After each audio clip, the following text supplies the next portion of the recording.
Hello again. Uh, we're going to be doing another chapter in Mark. It's going to be Mark 7 tonight. And this one's going to be very interesting because there are some kind of controversial things in it and things that I've been wanting to teach and speak about, and something that needs to be heard here. We'll go ahead and start in verse 1, and I'll just stop when I feel like I need to explain a few things. Mark chapter 7, verse 1. Then came together unto the Parashim and certain scribes which came from Jerusalem. Now the Parashim are the descendants of Perez, which is the son of Judah. And of course, in the KJV, they are called Pharisees, but in Hebrew, it's Parashim, because it's IYM is the plural of Perez, descendants of Perez. And when they saw some of his Talmudim eat bread with defiled, that is to say, unwashed hands, they found fault. Now, notice this word defiled. Defiled, that is to say, unwashed hands. Okay, so he's equating here defiled with unwashed hands. So let's just make a note of that for later on. For the Parashim and all the Yahudim, except they wash their hands oft, eat not, holding the traditions of the elders. This is the traditions of the elders in the Jewish faith, the Parashim faith, the rabbinic teachings from the Talmud. This is not from the Torah. There's no command to wash their hands in a ritual manner like this from the Torah, from the actual law instructions of God. So this is the Parashim's own tradition. And when they come from the market, except they wash, they eat not. And many other things there be, which they have received to hold, as the washing of cups and pots, brazen vessels, and of tables. Then the Parashim and the scribes said to him, Why walk not your Talmudim according to the traditions of the elders, but eat bread with unwashed hands, defiled hands? And he answered and said unto them, Well has Yeshayahu, that's Isaiah, prophesied of you hypocrites, as it is written, This people honors me with their lips, but their heart is far from me. Howbeit in vain do they worship me, teaching for doctrines the commandments of men. For laying aside the commandment of Yahweh, ye hold to the tradition of men, as the washing of pots and cups, and many other things such like ye do. And he said unto them, Full well ye reject the commandment of Yahweh, that ye may guard your own tradition. For Moshe said, Honor at your father and at your mother, and whoso curses your father or mother, let him die the death. But you say, If a man shall say to his father or his mother, It is Korban, that is to say, a gift by whatsoever you might be profited by me, ye shall be free. And if you suffer him no more to do aught for his father or his mother, making the word of Yahweh no effect to your traditions you have delivered, which you have been delivered, and many such things like that you do. So this is talking about, Jesus says, whoever curses his father or his mother, he should be put to death, because you shouldn't curse your own family. But the tradition to the elders is like, well, here, I'll give you this, and then you can go away, and I won't do anything else for you. That's basically cursing them.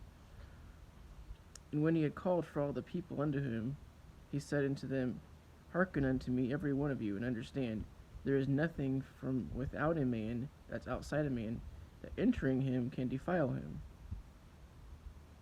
But the things which come out of him, those are that which defile him. So notice that word defile again. Before, they're equating defilement with unwashed hands. So Jesus is saying, there's nothing that can defile you from outside by washing your hands, not washing your hands. It doesn't matter. That doesn't defile you. What defiles you is stuff from the inside, from your heart. If any man has ears to hear, let him hear. And when he has entered into the house from the people, his Talmudim asked him concerning the parable. And he said unto them, Are ye so without understanding also? Do you not perceive that so whatsoever thing comes from without enters into the man, it cannot defile him? Defile here is unwashed hands. It's not has anything to do with what kind of food you eat or anything like that. It's talking about unwashed hands only. Because it enters not into his heart, but into his belly. And it goes out into the drought, purging all the meats. And he said, that which comes from out of the man, that defiles the man. So it doesn't matter if you don't wash your hands, if you get sick or whatever, that doesn't defile you. That's just being not sanitary, but it doesn't mean that you're defiled. For from within, out of the heart of man, proceeds evil thoughts, adulteries, fornications, murders, thefts, covetousness, wickedness, deceit, lasciviousness, an evil eye, blasphemy, pride, and foolishness. All these evil things come from within and defile the man. So not the unwashed hands, but those other things from the heart defile the man. And from thence he arose, and went into the border of Sor and Sidon, and entered into a house, and would have no man know it, but he could not be hid.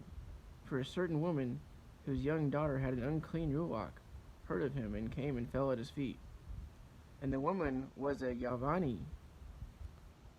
That word Yavani is Javan in the KJV in English, and that is one of the sons of Japheth, or it's one of the sons of Noah. So this woman was a Yavani, and that means they went into the Greek area of Greece. A Syro-Phoenician by nation. So she was a Phoenician, which is on the Mediterranean Sea on the east or the west coast of around Lebanon area. And she besought him that he would cast forth the devil out of her. But Yahusha said unto her, Let the children first be filled, for it is not meet to take the children's bread and cast it unto the dogs.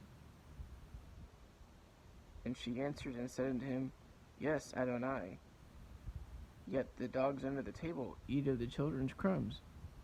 And he said unto her, For this saying go your way, the devil is gone out of your daughter. And when she had come to her the house, she found the devil gone out, and her daughter was laid upon the bed. This is a very interesting scene here, where he casts out a devil and an unclean spirit. Same thing. He's talking about you shouldn't take the bread and cast it unto dogs. And he makes another similar parallel to you shouldn't cast your pearls before swine. In other words, don't give your best of the best to somebody who's not going to take care of it, who's going to trot it underfoot. And she understood this, and because of that faith, he cast the devil out of her. And again, departing from the coasts of Sor and Sidon, he came unto the sea of Galilee, through the midst of the coast of Decapolis. And they bring to him one that was deaf, and one that had an impediment of his speech. And they beseeched him to put his hand on him. And he took him aside from the multitude, and put his fingers into his ears. And he spit, and touched his tongue. And looking up into heaven, he sighed, and said unto him, Patak, that is, be opened.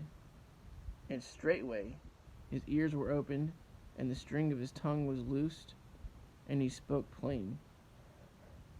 And he charged them that they should tell no man. But the more he charged them, the more a great deal they published it, and were beyond measure astonished, saying, He has done all things well. He makes both the deaf to hear and dumb to speak. Now, I'm going to touch on that real quick, and I'll go back to the food issue. Jesus did not need to touch his tongue, to touch his ears, to spit, and all that stuff. He could have just immediately healed him. But why did he do that? Why did he put his fingers in his ears? Why did he spit and touch his tongue? It's for a sign for us, because it was for a sign for that guy to know that, okay, I am doing something to your ears, to your tongue, to your mouth, so he would know that it was something that he was doing, that he was God, not just I'm calling down from God to do something. So that's that miracle. Now going back to this unwashed hands and defilement, some people are saying, this is where Jesus declared all the food's clean. You can eat whatever you want to. It doesn't defile you. But there's nothing about any other meats, any other food in here. This whole scripture is talking about traditions of the Pharisees and how they were differing it. They were being hypocrites and not doing the actual law that God said with their traditions of washing their hands. So this whole chapter, first part of the chapter, is talking about unwashed hands and how that is making you defiled. And Jesus said, no, that doesn't make you defiled.